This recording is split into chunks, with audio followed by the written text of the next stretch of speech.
გამარჯობა, მე გიორგი ნადარაია ვარ, თქვენი დისტილერიას ხურით. დისტილერია ეს არის YouTube არხი, სადაც მე მიმოვიხილავ სხვადასხვა ტიპის მაღალალკოჰოლურ სასმელებს, გაცნობ მათ ისტორიას და ასე შემდეგ.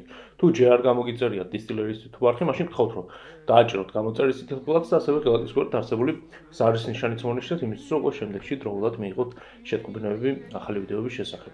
ხოლო თუ უკვე გამოიწერეთ დისტილერიის YouTube არხი, მაშინ ძალიან დიდი მადლობა, რომ მეხმარებით აუდიტორიის გაზრდაში. გარდა YouTube არხისა გვაქვს Facebook გვერდი, Instagram გვერდი და Facebook ჯგუფი, ჯგუფს ეწოდება დისტილერიის მეგობრები, ძალიან გთხოვთ შემოგვიერთდით, მოკლედ ყველა ფონს ნახავთ ვიდეოს აღწერაში. გადავიდეთ დღევანდელი ეპიზოდის მთავარ საკითხზე. დღეს განვიხილავ ამერიკულ ვისკის, კერძოდ კი ბურბონს და განვიხილავ ერთი დისტილერიის 3 განსხვავებულ ვისკის, ეს არის Wild Turkey-ის 3 განსხვავებული ბურბონი.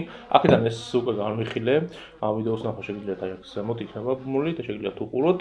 ეს არის იდეაში ძველი სახელწოდებით Wild Turkey 91, დღეს უკვე მხოლოდ Wild Turkey ეწოდება, ეს არის Wild Turkey 1 და ეს არის Wild Turkey 1 8 წლიანი დაძველებით. ამათ შორის განსხვავებებზე უკვე უფრო მოგვიანებით. ეხლა უბრალოდ წარდგენა გავაკეთეთ. სანამ გადავალ ისტორიაზე და ასე შემდეგ სხვა დეტალებზე, მანამდე ჩამოვისხამ და შემდეგ უკვე მივუბრუნდით. ამ საქმეს ზოგადად ამათი განხილვა მინდოდა, თქვათ ისე რომ ბოთლები თქვენ წინაშე გამეხსნა, გავაკეთე კიდეც, მაგრამ სამწუხაროდ იმ ვიდეოში ხმა არ ივარგა და ეხლა თავიდან მიწევს გადაღება და შესაბამისად ის პირველი ემოციები უკვე რა თქმა უნდა აღარ იქნება განსაკუთრებით 8 წლიანი შემთხვევაში, რომელიც გასინჯული არ მქონდა და ძალიან მინდოდა რომ თქვენთან ერთად ეს თქვენ წინაშე გამესინჯა, მაგრამ ეგ უკვე მოკლედ აღარ იქნება, თუმცა არ აუშავს ყოველ შემთხვევაში არ უმატებს ნამდვილად ისევ ობიექტურად, რაც შეიძლება მაქსიმუმად ობიექტურად განვიხილავ, მაგრამ მოკლედ ის პირველი ეფექტი უკვე აღარ იქნება.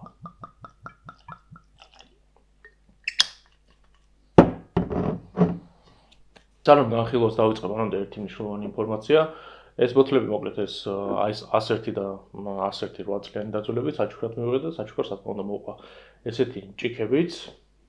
ეს არის Wild Turkey-ის ბრენდირებული ვისკის ჭიქა, რომელსაც რა თქმა უნდა ორივეს გავათამაშებ და გავათამაშებ ერთ-ერთ თქვენგანზე. ამისთვის აუცილებელია რომ ამ ვიდეოს გამოქვეყნებისთანავე YouTube ვიდეოს ქვეშ კომენტარებით დაწეროთ და შემდეგ უკვე 27-ის ჩათვლით ექნებათ ამ გათამაშებაში მონაწილეობის ასე ვთქვათ საშუალება. 27-ის ჩათვლით რა კომენტარების დაიწერება, ყველა კომენტარი მოხდება რენდომულ, ანუ შემთხვევითობის პრინციპით გათამაშებაში და იქიდან ერთ-ერთს გამოვარჩევ შემთხვევითობის პრინციპით და მას გადაეცემა ორივე ჭიქა. ნუ სავარაუდოდ უკვე ეს მომავალ წელს მოხდება გადაცემა ვთქვათ ჭიქების გადაცემა 2021 წელს, ასე რომ 2021 წელს უკვე Wild Turkey-ის ჭიქებიც ექნებათ რომელიმე თქვენთანაც.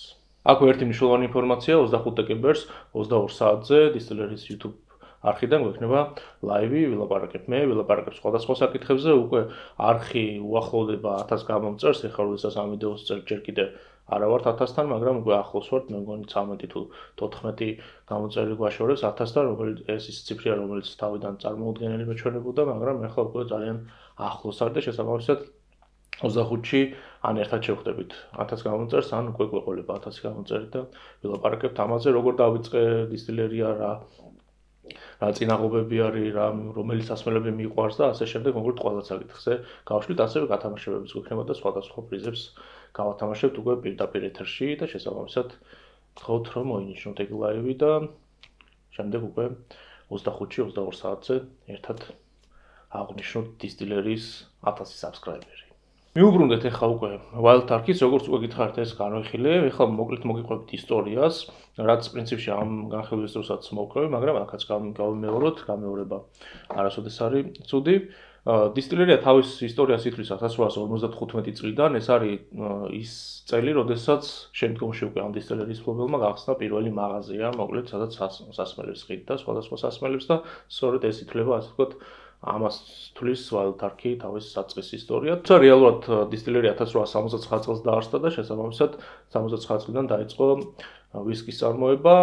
დამაარსებლები იყვნენ ძმები რიპები, დისტილერიას თავის დროს ძმების სახელს ატარებდა, თუმცა უკვე შემდგომში უკვე ბევრჯერ გაიყიდა ეს დისტილერია და დაახლოებით 40-იან 50-იან წლებში დაერქვა Wild Turkey და ამ სახელით წარდგა უკვე ბაზარზე და დღეს უკვე ვიცნობთ როგორც Wild Turkey დისტილერიას. Wild Turkey Hill-ზე იყო მოკლედ ეს დისტილერია გაშენებული, თუმცა სახელი ნადირობას უკავშირდება, როდესაც უკვე მისი მფლობელები ამ ვისკის რა თქმა უნდა აწარმოებდნენ, მაგრამ შიდა წრისთვის იყო, მხოლოდ შიდა წრის მოხმარებისთვის და ერთ დროს, როდესაც რაღაც ნადირობდნენ გარეული ნდაურზე, Wild Turkey გარეული ნდაურს ნიშნავს, სწორედ მაშინ გადაწყვეტეს, რომ ვისკისთვისაც დაერქვიათ Wild Turkey და სწორედ ასე გაჩნდა Wild Turkey ბურბონი. Wild Turkey-ზე საუბრისას ყოველთვის აღნიშნავ, რომ ერთი ძალიან მნიშვნელოვანი ფაქტი არის Wild Turkey-ის დისტილერიისთვის, მას ყავს ძალიან ცნობილი master distillery, რომელიც ამერიკაში master distillery-ების master distillery-ად იწოდება, ეს არის Jimmy Russell-ი, უფროსი თაობის წარმომადგენელი, რომელიც უკვე მეგონი 9 საუკუნე ან მეტი არის, რაც Wild Turkey-ის დისტილერიაში არის და სწორედ ის ქმნის სამსასმელებს. აი ეს ორი სასმელი მთლიანად შეიძლება ითქვას, რომ მისი შემოქმედება არის, ხოლო ეს უკვე არის მისი შვილის შემოქმედება, ეს არის Eddie Russell-ი, რომელიც ახლა დღეს ამასთან ერთად მუშაობს თუ არ ვცდები ბოლო ცნობებით, ყოველ შემთხვევაში ესე არის, ორივე ერთად მუშაობენ ვისკიზე და ერთად ქმნიან პროდუქტს. შესაბამისად, დღეს დავაგემოვნებთ მამისა და შვილის პროდუქტებს, როგორი ხედვა არის და რა განსხვავება არის მათ შორის, ესეც საინტერესო იქნება. რამდენიმე წინადადებით შევეხოთ ბურბონსაც. ბურბონი ეს არის ამერიკული ვისკი, თუ გვინდა რომ ვისკის ბურბონი ეწოდოს, ის აუცილებლად ამერიკაში უნდა იყოს დამზადებული. შეიძლება დამზადდეს ნებისმიერ შტატში, არ არის აუცილებელი კენტუკიში დამზადდეს, თუმცა ზოგადად ბურბონების 95% კენტუკის შტატში მზადდება, თუმცა სხვა შტატებიც ამზადებენ, რა თქმა უნდა, და დღეს უფრო მეტად იზრდება სხვა შტატებში წარმოებული ბურბონების რაოდენობაც, თუმცა კენტუკი მაინც ითვლება ბურბონის სამშობლოდ. ბურბონის დასამზადებლად გამოყენებულ მარცვლეულში მინიმუმ 51% ყოველთვის უნდა იყოს სიმინდი, ხოლო დანარჩენი მარცვლეულებში უკვე დისტილერიები თავისუფლები არიან, როგორც წესი იყენებენ ქერისალაოს და ჭვავს, ან ქერისალაოს და ხორბალს ამ დაამატებით მარცვლეულად, თუმცა უკვე ძალიან ისეთ უცნაური და უცხო მარცვლეულებიც ჩდება ხოლმე, მაგრამ ძირითადად მაინც ეს ორი კომბინაცია არის. ასევე ბურბონი აუცილებლად უნდა დაზრელდეს მუხის კასრში და ეს მუხის კასრი უნდა იყოს ახალი, ანუ მანამდე მასში არაფერი არ უნდა იყოს ნაყოფი და მუხის კასრი უნდა იყოს გამომწვარი. ეს არის თქო ძირითადი მახასიათებლები ბურბონისთვის, კიდე სხვა დეტალებიც არის, მაგრამ ამაზე ამ ვიდეოში არ მოგაწყენთ თავს. ეხლა უშუალოდ ამ დისტილერიას რო დავუბრუნდეთ, Wild Turkey, რა თქმა უნდა, ყველაფერს იყენებს, როგორც ბურბონს მოეთხოვება ისე, თუმცა სიმინდის შემცველობა აქ შედარებით მაღალი არის. თუ არ ვცდები 75%-მდე არის სიმინდის შემცველობა და შემდეგ უკვე თანაბრად არის 13-12-ზე თუ არ ვცდები ჭვავი და ქერისალაო, შესაბამისად ეს რა თქმა უნდა ვისკის პროფილზე მოქმედებს. ყოველ შემთხვევაში ბაზა ეს არის, თუმცა შეიძლება ვისკიდან ვისკინდე რაღაც ოდნავ მოდიფიკაციები იყოს, რა თქმა უნდა იმ მარცვლეულების კომბინაციაში. რაც შეეხება მუხას, რომელსაც ისინი იყენებენ, ანუ კაცს გამოწვის ხარისხს, კაცის გამოწვის ხარისხი 1-დან 4-მდე, 1-დან 6-მდე, 1-დან 7-მდე ამ ხარისხით მერყეობს ხოლმე, აი 1-დან 4-მდე ხარისხით თუ გავზრმავთ, მაშინ ესენი იყენებენ მე-4 ხარისხს, ანუ ეს არის გამოწვის ის დონე, როდესაც უკვე მუხა იმდენად ისე ვთქვათ იშლება, რომ ხდება ალიგატორის კანის მსგავსი, ანუ ის და რითიც იწვება კასრი, ანუ გამომწვარი კასრის ფენა უკვე ემსგავსება ალიგატორის კანს, შესაბამისად სწორედ ასეთი გამოწვის დონეს იყენებენ, რაც რა თქმა უნდა გემოზე ინტენსიურად მოქმედებს და ფერზეც ინტენსიურად მოქმედებს. გადავიდეთ უკვე ნელ-ნელა დეგუსტაციაზე და პირველი რაც როგორც უწესი ვაკეთებთ ხოლმე ფერის ანალიზს, თუმცა ამ შემთხვევაში ფერის ანალიზს არ გავაკეთებ, იმიტომ რომ აქ ყველაფერი არის ბუნებრივი ფერი, მუხა ძალიან კარგი გამოწვის არის და შესაბამისად ფერზე აქტიურად მოქმედებს, პლუს ახალი მუხა არის და თან არის კენტუკის შტატის საკმაოდ ცხელი ჰავა, სადაც აქტიურად ძველდება ვისკი, უფრო სწრაფად ძველდება, ვიდრე მაგალითად შოტლანდიაში დაძველდებოდა, შესაბამისად გავლენაც მეტი აქვს ვისკიზე მუხას და უფრო სწრაფად შესაძლებელია მიიღწიოს ის ფერი და არომატები, რასაც მაგალითად შოტლანდიაში უფრო მეტი დრო დაჭირდებოდა. თუმცა ამას რა თქმა უნდა აუთხლებაც მაღალი მოყვება ხოლმე ცხელი ჰავის გამო და შესაბამისად როგორც წესი ბურბონები დიდხანს არ ჩერდება ხოლმე კასრში, რა 10-12 არის ხოლმე მაქსიმუმი, თუმცა არსებობს ახლა 25 და 30 წლის დაძველებით ბურბონებიც, მაგრამ მათაც ფასი რა თქმა უნდა შესაბამისი აქვს, იმიტომ რომ იმ კასრში ძალიან ცოტა რჩება ეგეთი ბურბონი და ფასზე რა თქმა უნდა ეს მოქმედებს. დავიწყოთ დეგუსტაცია და დავიწყოთ Eddie Russell-ის შემოქმედებით, ეს არის შვილი master distillery, ეს ვისკი მოკლედ არის მისი შემოქმედება, მას ძველი სახელით ეწოდებოდა Wild Turkey 91, შეიძლება სადმე ჯერ კიდე იყოს ეს ბოთლები შემორჩენილი, თუმცა ეხლა უკვე უბრალოდ Wild Turkey-ით იწოდება, ანუ ეს ფაქტურად გახდა სტანდარტული Wild Turkey-ის რელიზი, გამოშვება. მოკლედ 91 და 100-ზეც რო ვთქვათ 1-2 სიტყვა, რას ნიშნავს? ეს არის პრუფები, მოკლედ ამერიკელები ესეც უმოვენ ალკოჰოლის შემცველობას, ეს არის ჩვენებული პროცენტების გაორმაგებული ვარიანტი, ანუ თუ 91 წერია, ესე იგი ჩვენებურად ნიშნავს, რომ ეს არის 40.5% ალკოჰოლის შემცველობა, ხოლო 100 შემთხვევაში იგივენაირად არის 50.5% ალკოჰოლის შემცველობა, ამიტომ ამ 91-მა, 100-მა და 100-მა ციფრებმა არ დაგაბნიოთ ხოლმე, ეს უბრალოდ ნიშნავს ჩვენებურად გაორმაგებულ რაოდენობას, ანუ ისინი ესე ითვლიან, ჩვენ შეგვიძლია პროცენტებში გადმოვიყვანოთ და ესე ვთქვათ, ან იგივე გრადუსებში გადმოვიყვანოთ. მოკლედ ფერის ანალიზს არ ვაკეთებ, რადგან ეს ბუნებრივი ფერი არის, ის ფერი არის, რაც მუხა მისცა. ვისკის და შესაბამისად შედარებას აზრი არ აქვს, აქ ისედაც ჩანს, რომ ეს ყველაზე შედარებით ყველაზე ღია არის და ეს შედარებით ყველაზე მუქი არის, ზუსტად იმის პირობით, რა პირობითაც გაწმულდა და რა პირობითაც ინახებოდა კასრებში, ამაზე უკვე დაგემოვნებისას თითოეულზე ვიტყვი ცალ-ცალკე. Wildcard 91 შემთხვევაში 91-ად მოვიხსენიოთ იმისთვის, რომ მარტივი იყოს ახსახმელად და შედარებისთვის. 91 შემთხვევაში გამოყენებული არის ისეთი ვისკები, რომლებიც ძველდებოდა კასრებში 5-დან 8 წლამდე, ანუ მიქსი არის მსგავსი ტიპის კასრების, ანუ მინიმუმ 5 წლის არის. ეს ვისკი შესაბამისად ასაკით, რა თქმა უნდა, უფრო ახალგაზრდა არის, ვიდრე შემდეგი ვისკები, კონკრეტულად კი ეს მაგალითად 8 წლის არის. შესაბამისად, სხვა მოლოდინებით ჩდება, უფრო ახალგაზრდა არის და სხვა არომატები უნდა იყოს. გარდა ამისა არის ასე ვთქვათ, შვილი დისტილერის შემოქმედება და საინტერესო არის მამის შემოქმედებისგან რამდენად განსხვავდება ეს ვისკიც. დავიწყოთ უკვე დაგემოვნება და პირველი დავიწყოთ არომატებით, რა თქმა უნდა.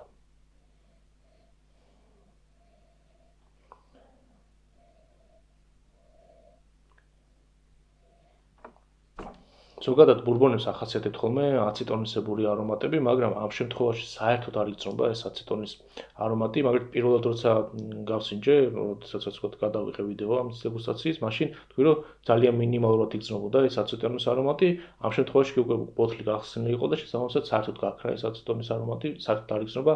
ეს არ არის, რა თქმა უნდა, დისტილაციის წუნი, ეს ზოგადად სიმინდის სპირტებს თან ახლავს ხოლმე მსგავსი ტიპის არომატი და გარდა ამისა არის კასრის გავლენაც, ანუ კასრები, როდესაც გადახურდება, ასე ვთქვათ, დიდხანს ინახება უფრო ცხელ ადგილზე, მაშინ გადახურდება ხოლმე და გემოზე მოქმედებს ასე კასრი, შესაბამისად ეს უბრალოდ კასრის გავლენა არის და ზოგადად ბურბონებს და ამერიკულ ვისკებს განსაკუთრებით ახასიათებთ ხოლმე და ამიტომ ეს მისი მახასიათებელი თვისება არის და არ არის წუნი, მოკლედ ესე არ უნდა აღვიქვათ.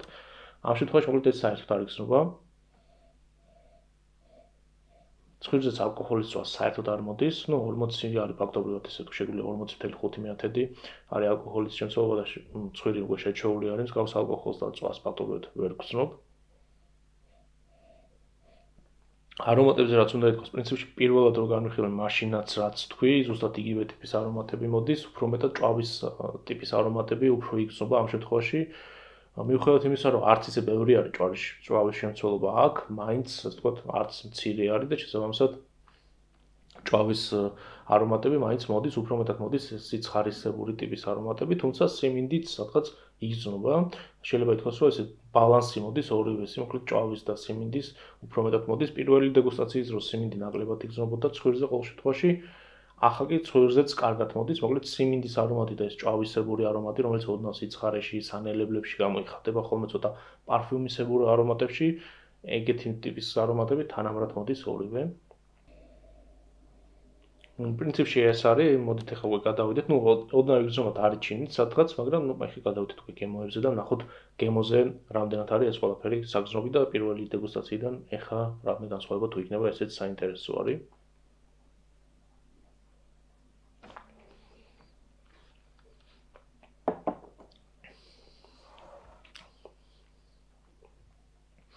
შეიძლება ითქვას, რომ ჭვავის დომინაცია არის ისევ გემოზეც. მოდის ჭვავის არომატი, უფრო პარფიუმი, ცოტათი რასაც ანუ ჭვავი ახდენს გავლენას, რა თქმა უნდა, ეს ჭვავის პირდაპირ არომატი არ არის, მაგრამ ჭვავი, როდესაც კომბინაციაში არის, მსგავსი ტიპის არომატები შემოაქვს ხოლმე. ეხლა ბოლოში წამოვდა სიცხარეც, რაც უკვე კასრის და ჭვავის დამსახურებაც უნდა იყოს. მოდის დარიჩინი, მოდის ძალიან კარგად გემოზე.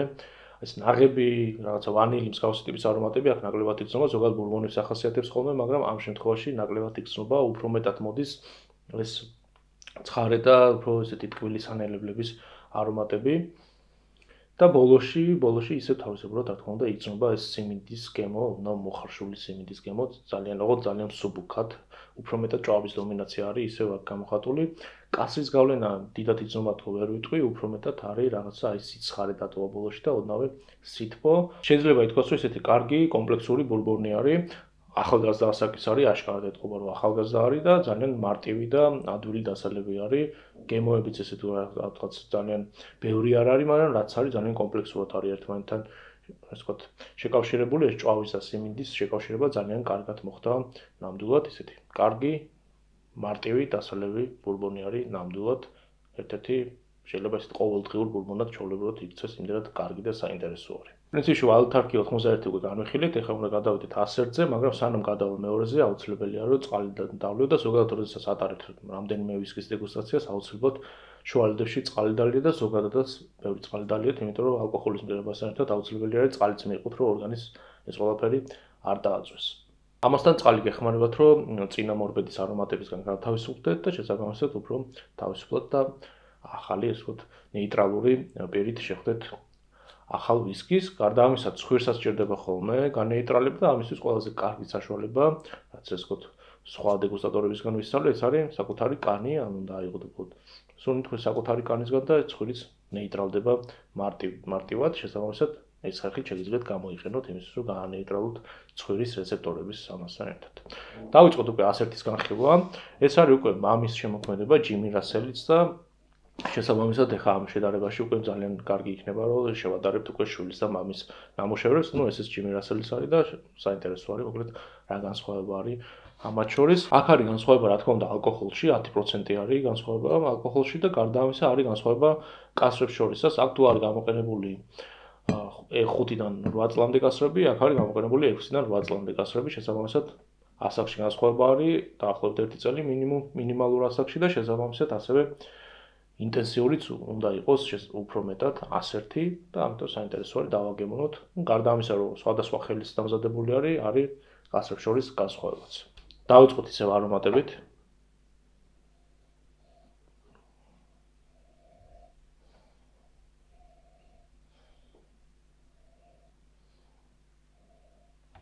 ყოველ შემთხვევაში თუ არ ვცდები სიმინდის, ქერის და ჭვავის კომბინაციები თანაბარი უნდა იყოს, ამათ შორის შეიძლება რაღაცა სხვაობები იყოს, მაგრამ ყოველ შემთხვევაში მე რამდენიც ვიცი თანაბარი არის, მაგრამ ეხლა როდესაც ამას ასე ვთქვათ არომატებს ვიღებდი, ცხვირზე აშკარა განსხვავება არის ამათ შორის. ალკოჰოლის არ იგრძნობა, არც აცეტონი არ იგრძნობა და საერთოდ როცა გავხსენი, მაშინაც არ იგრძნობოდა ეს აცეტონი და შესაბამისად, მინიმალურად არის, მოკლედ აცეტონი საერთოდ არ იგრძნობა, აცეტონის არომატი რაც ესეთი ზოგიერთი ბურბონის მოხმარებლისთვის საკმაოდ პლუსი არის, იმიტომ რომ როგორც წესი არ უყვართ ხოლმე ეს აცეტონის არომატი, თავიდანაც მოდის ხოლმე. აი ხა საერთოდ არ იგრძნობა აცეტონი და გარდა ამისა, ცხვირზე უფრო მეტად არის დომინაცია სიმინდის. აქ თუ ჭვავი უფრო მეტად იგრძნობოდა, უფრო კარგად იგრძნობა, თანაბრად შეიძლება ითქვას, სიმინდა და ჭვავის თანაბარი კომბინაცია იყო, მაინც უფრო მეტად ჭვავის დომინაციით. აქ სიმინდის აშკარა დომინაცია არის, კლასიკური ბურბონი არის, აი რა შეიძლება ესეთი old school ბურბონი არის და პრინციპში ეტყობა, რომ სხვა თაობის ადამიანის დამზადებული არის და შერჩეული არის ეს კასრები.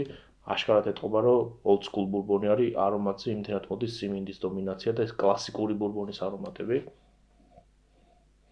სადღაც ოდნავ იგრძნობა შორს ჭვავისგანი წამოსული ოდნავი სიცხარე, მაგრამ ძირითადად მოდის ვანილი, კარამელი, ნაღები, ეს არომატები მოდის უფრო მეტად.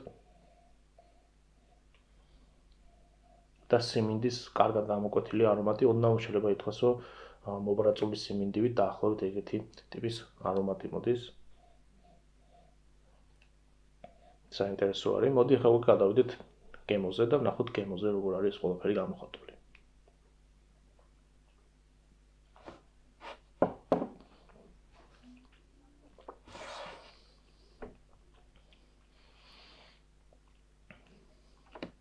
გემოზეც პირველი რაც ვიგზენეს იყო სიმინდის წინ წამოსული არომატები.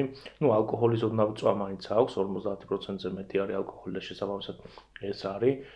სიცხარე ეხა წამოვიდა ბოლოსკენ, მაგრამ ეს ალკოჰოლის სიცხარე არ არის, ეს არის უკვე შეგრძნებაზე, უკვე ჭვავი მოქმედეს ამ შემთხვევაში ამ სიცხარით. აი ბოლოსკენ იგრძნობა აქ ჭვავი. აქ თუ პირველი ჯერ ჭვავი მოდის და შემდეგ სიმინდი, აქ ეს შეცვლილი არის რადიკალურად, ჯერ სიმინდი მოდის და შემდეგ მოდის ჭვავი და ეხა უფრო მეტად ინტენსიური ხდება ეს სიცხარე ბოლოს ასასწორებს. საინტერესო არის, ბოლოს უკვე გადამიფარა ეს სხვა არომატები პრინციპში ამ სიცხარემ, მაგრამ თავიდანაც გემოები წამოვიდა, ეს იყო სიმინდი, ძალიან კარგად მოდიოდა, უფრო მეტად მოხარშულს გავდა გემოზე ეს სიმინდი და მოდიოდა ნაღების და ვანილის გემოები პირველი, აი რაღაცა პირველ წამებში რაც წამოვიდა და ხა ბოლოს უკვე სიცხარე დატოვა და ტოვეს უკვე ესეთი ხის სიცხარეს, ანუ უკვე კასრის გავლენა არის. აშკარა ეს არ არის უბრალოდ რაღაცა სანელებლები და რაღაც, არამედ არის უკვე ხის სიცხარე, ესე ცხარე გამოწვარი ხის გემოებს ტოვებს, რაც საინტერესო არის, მოკლედ უფრო მეტად კლასიკური შეიძლება ითქვას, რომ უფრო მეტად old school ტიპის ბურბონი არის, საინტერესო არის ამ ხრივ. პრინციპში უკვე აქ თვალსაჩინო არის, რომ ორი სხვადასხვა ხედვა არის აშკარად დისტილერიაში, მამალ და შვილს შორის განსხვავებული ხედვები არის ვისკის დამზადებაში. ეს უფრო შეიძლება ითქვას, რომ თანამედროვე არომატებზე არის გათვლილი და თანამედროვე რეცეპტორებზე არის გათვლილი ეს ვისკი, ეს უფრო ძველ რეცეპტორებზე, ასე ვთქვათ, აქვს ეს სიმინდის სითბო და ბოლოსკენ მოდის უკვე სიცხარე, უფრო მეტად სხვა სტილის ვისკი არის. ეხლა უკვე უნდა გადავიდეთ 8 წლიანზე და საინტერესო არის 101-სა და 8 წლიან შორის განსხვავება რა არის, ორივე 101-იანი, მაგრამ ერთი არის 8 წლიანი, მინიმალური ასაკი არის 8 წელი, ანუ კასრები, რომელიც აქ არის გამოყენებული, მინიმუმ 8 წლის დაძველებით იყო, შესაბამისად საინტერესო არის უკვე ეს, ასე ვთქვათ, 2 + 2 წელი რამდენად ახდენს გავლენას ვისკიზე. დავიწყოთ Wild Turkey 101 8 წლის დაძველების უკვე არომატების აღება და ნახოთ არომატებზე როგორი არის.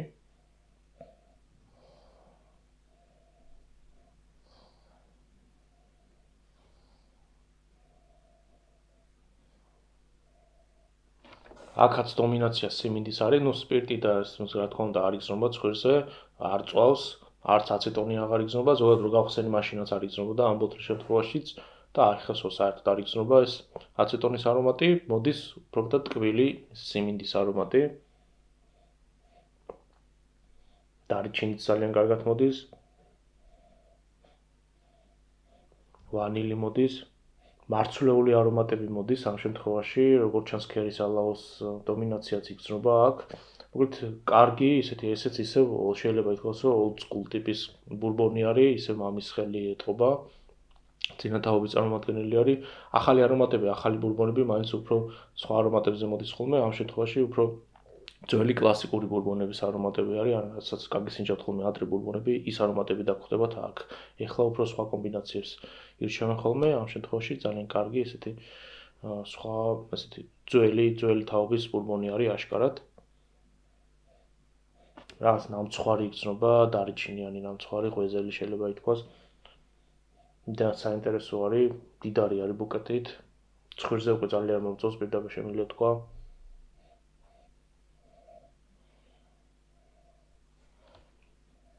ბევრი რამე იგრძნობა მართლაც.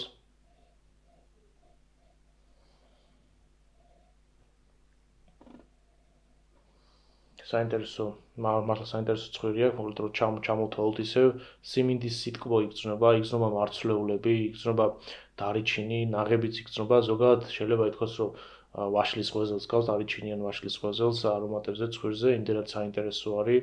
კარგად აქვს ეს არომატები შემოკრებილი, მდიდარი არის, მოკლედ ჩემთვის ყოველ შემთხვევაში ჩემი აღქმით ძალიან მდიდარი არის ბუკეტებით ცხვირზე რაც იგრძნობა. ეხლა გადავიდეთ უკვე გემოზე და ვნახოთ გემოზე როგორი არის.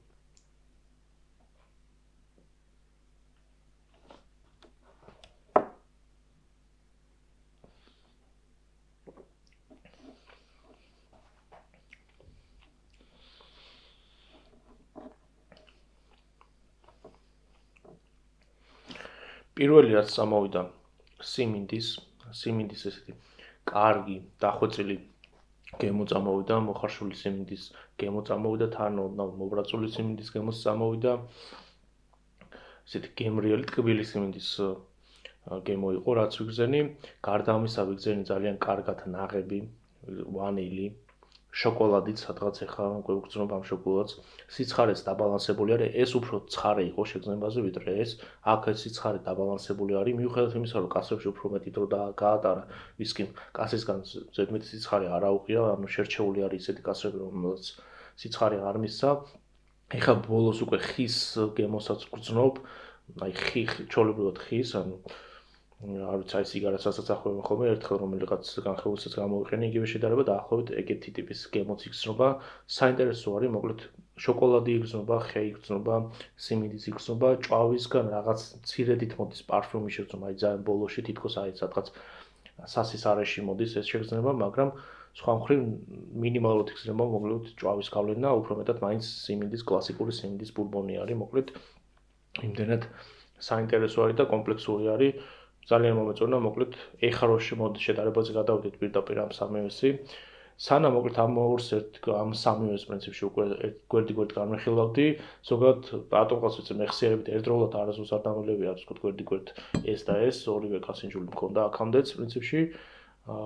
ამას ვყიდულობდი ხოლმე ზოგჯერ ამას და ესე გვერდ-გვერდ არასდროს არ მქონდა და რატომღაც ეს მეხსიერებით მეგონა რომ დაახლოებით ერთნაირები იყო ეს ვისკები, მაგრამ ეხა ყოველ შემთხვევაში, როდესაც გვერდ-გვერდ გავსინჯე, ამ ორ შორის სხვაობაც ცალსახარი და საერთოდ ამას შორის და დანარჩენ ორ შორისაც სხვაობაც ცალსახარი და ზოგადად მამაშვილის ხედვა შორის რომ ამდენად დიდი განსხვავება არის, ესეც თვალსაჩინო არის, ეს აშკარად სხვა სტილის ვისკი არის, ეს ორი აშკარად სხვა სტილის ვისკი არის და ამ სამში ახლა ცალსახად ჩემთვის ფავორიტი, რა თქმა უნდა, არის 8 წლიანი ვისკი, იმიტომ რომ იმდენად დახვეწილი არის არომატებზე, გემოზე, ყველაფერი დახვეწილი არის, კარგი ბუკეტი არის და კარგი შერჩევა არის და შეიძლება ითქვას, რომ კლასიკური ბურბონის არომატი აქვს. იმდენად და გემოც არის კლასიკური ბურბონი არის, რასაც წარმოვიდგენთ კარგ ბურბონს, სწორედ ის არის 8 წლიანი. საინტერესო არის, არ ვიცი თქვენ თუ გაგისინჯათ ზოგადად ეს ორი, ეს ეხა მე როგორც ვიცი არ იყიდება მაღაზიებში, საქართველოს მაღაზიებში და შესაბამისად ალბათ შანსიც არ გიქნებათ რომ გასინჯოთ.